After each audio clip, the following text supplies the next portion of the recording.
Gracias. Merci. Monsieur Schaffhauser. Chers collègues, la région des Grands Lacs est la plus grande catastrophe humanitaire. Ce n'est pas la Syrie dont nous avons parlé, plusieurs millions de morts.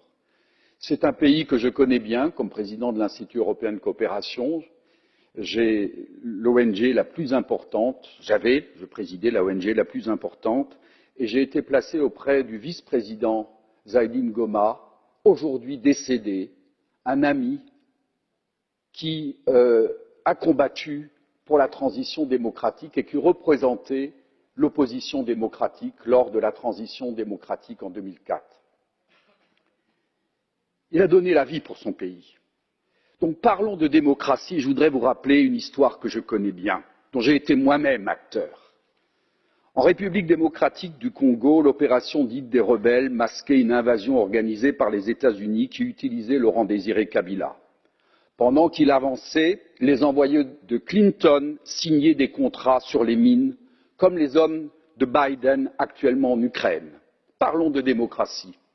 Laurent Désiré Kabila, stoppé par la France et l'Angola, se rapproche de la France car il estimait que c'était les intérêts de la République démocratique du Congo.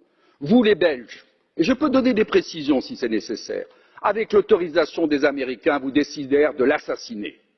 Joseph Kabila lui a succédé. Il fut votre homme, mais préoccupé de la souveraineté de son pays et de son indépendance, il ne vous convient plus.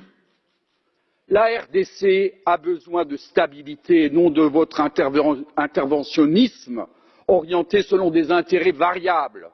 Toute nouvelle instabilité dans cette zone équivaut à condamner à nouveau à mort des millions de civils.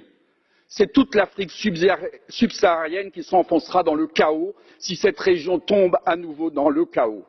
Ce dont l'Afrique a besoin, c'est de souveraineté et de développement autocentré, que des gouvernements légitimes se préoccupent des peuples africains et de son développement. Oui à la démocratie souveraine d'une vaste coalition démocratique avec Joseph Kabila pour l'avenir de cette région où l'interventionnisme occidental a tué de 4 à 5 millions d'Africains de la région des Grands Lacs. Ce dont les Africains ont besoin, c'est d'être maîtres chez eux.